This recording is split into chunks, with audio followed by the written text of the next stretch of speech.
無懼世事變改，還是越南越愛。近期咧有好多朋友仔嚟到胡志明 City Walk 喎，咁佢哋行到去日本街嘅時候咧，見到入邊十幾20間日式風格咁樣嘅居酒屋咧，佢哋因為擔心語言唔通啊、消費太高啊呢啲咁嘅問題咧，所以一直都唔敢入去體驗。咁其實咧日式居酒屋咧就冇咁撚神秘嘅。計我話，一於就阿婆擔梯，老閪都上。日式居酒屋咧，最開頭咧係為咗服務喺胡志明務工嘅蘿蔔頭嘅，等佢哋可以喺當地體驗到家鄉嘅美食同埋 whisky 咁嘅。咁但係隨住呢個日本街嘅火爆基本上而家咧大部分嘅鋪頭都係有配套呢個中文嘅菜單等各位朋友仔去到都唔使再擔心無從下手。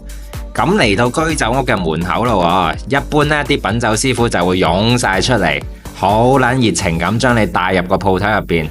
今時今日呢啲先係服務態度噶嘛。然後佢哋就會開始介紹入邊嘅酒水菜單。如果你為品酒師傅點翻杯酒嘅話，佢哋仲會坐低落嚟，慢慢同你介紹呢個島國嘅酒文化。如果你對品酒師傅嘅服務覺得滿意嘅話，仲可以稍為俾啲 tips 添。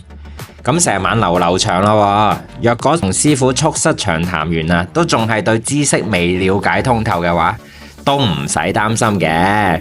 喺相談甚歡嘅前提下，係可以同你報課外班嘅，等你可以更好咁了解到呢個島國嘅酒文化。今日就講住咁多先啦。如果想了解更多胡志明嘅資訊嘅話呢，得閒就返嚟睇下我啦。係咁先，拜。